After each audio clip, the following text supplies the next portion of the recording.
So my name's Rachel Payne. I'm a Professor of Human Geography at Newcastle University here in the UK.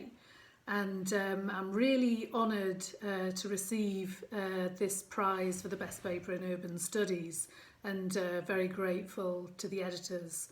The paper's called Chronic Urban Trauma, the Slow Violence of Housing Dispossession, and what it tries to do is provide a conceptual framing for understanding the practice and legitimisation of the repeated damage done to certain places through state violence, different forms of state violence. It focuses on a case study of social housing in the UK, and particularly the recent mass disposal of social housing that we've seen in various American and European cities. But before getting on to that, I want to explain the conceptual framing for the paper. So it really builds on literatures about urban trauma, but finds some of these lacking, and in particular those with a tendency to consider trauma as a one-off sort of dramatic rupture from what's gone before, a rupture to the urban fabric or the urban system, involving events that cause mass disruption but that are often quite rare. My argument is not that these events are not important, but that they don't represent the most common and most impactful traumas that affect urban life and urban places. So what we might think of as chronic or everyday traumas are often hidden from view. Sometimes they're in plain sight, but simply not heeded in the same ways. So examples include trauma created by sexual and domestic abuse, but especially forms of racist and colonial violences. So here the paper is drawing heavily on feminist, black and post-colonial literatures, which have made parallel arguments for decades, though perhaps not in the urban context. Now, generally in my work, I'm interested in understanding macro or large-scale processes through intimate, embodied psychological processes and dynamics. And I draw on Judith Herman's idea of chronic trauma in the paper. She's an influential feminist psychiatrist who distinguished in the 1990s between what we might think of as acute trauma and this chronic or complex form of trauma.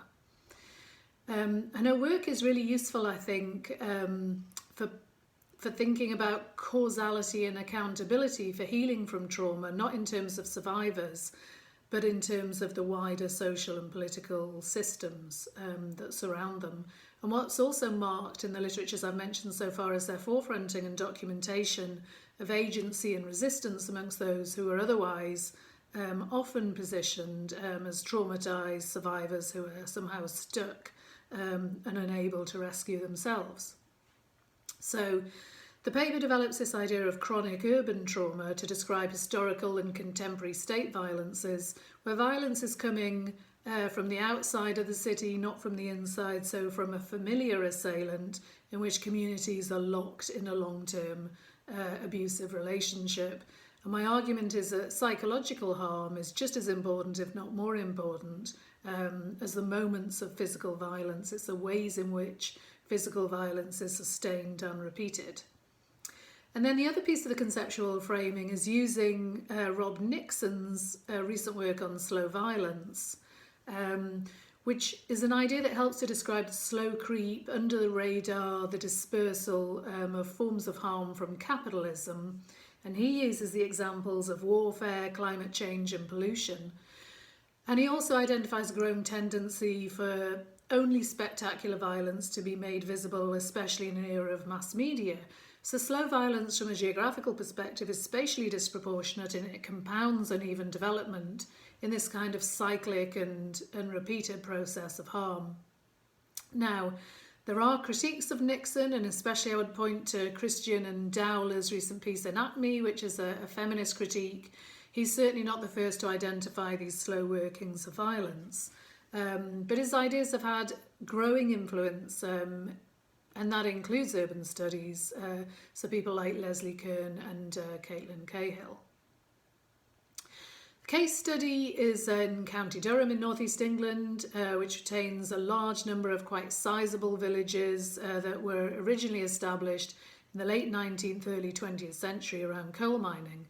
And I worked for over 3 years with the Residents Association in one of these villages, slowly developing a participatory action research project together and formulating questions on the situation of social housing and its eventual mass disposal within the village. We also worked with artists and residents, including the photographer Carl Joyce and Ribbon Road, a folk band who wrote songs around resident stories about the housing. The structural backdrop, if you like, is recent government housing policy, national policy, which has had the effect of concentrating security and wealth in some areas and insecurity, poor housing conditions, fragmenting communities in other areas. And of course, since the 1980s, social housing has been systematically dismantled from slow asset draining initially to recent moments of mass disposal under the pressures of private capital-led development. Our project was focused on an area of housing that had been owned by the National Coal Board and then transferred after the pits closed in 1987 to a local housing authority. It was a story since then of managed decline, and then in the winter of 2015-2016, the sale of a large number of social housing properties at auction in Newcastle and also London, which is the other end of the country. A moment of fast violence, but operating and sanctioned within the public and voluntary sectors at the same time as epitomising perhaps unfettered capitalist dynamics. And inevitably private capital has moved in swiftly. And there's a report on my website with my colleague Gordon MacLeod at Durham.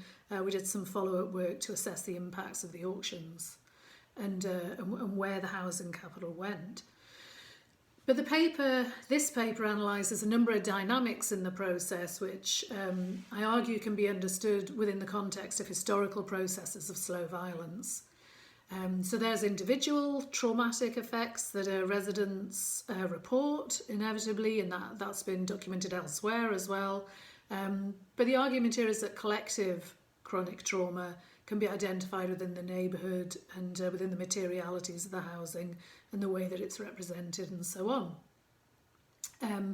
So I draw on Nixon's slow violence to discuss three sort of main areas in the paper. And the first is traumatic temporalities, or the intimate connections between the past events of coal mine closures and the current situation. The second is ecologies of the aftermath. So asking the question here, what's particularly urban about this form of chronic trauma? And this part of the paper suggests that just as traumatic memories become hardwired in bodily memory, trauma becomes hardwired in places which then acquire the capacity to re-traumatise when trauma is invoked later on. And then thirdly is about rebuilding or thinking about memory as counter-traumatic. So this section describes the ways in which communities organise and resist. Many residents engaged in practices of solidarity and self-care, and this again has got strong echoes with the legacy of miners' earlier voluntarism. So to summarise, chronic urban trauma is a specific analysis of trauma that attends to its historical, political, material and emotional dimensions in urban sites, and it's informed primarily by feminist, black and post-colonial understandings, experiences and theories of trauma. It helps, I hope, in understanding the place-based as well as temporal effects of slow violence, so how cycles of fast and slow violence continue to be practiced and legitimised in particular places. Thank you for watching.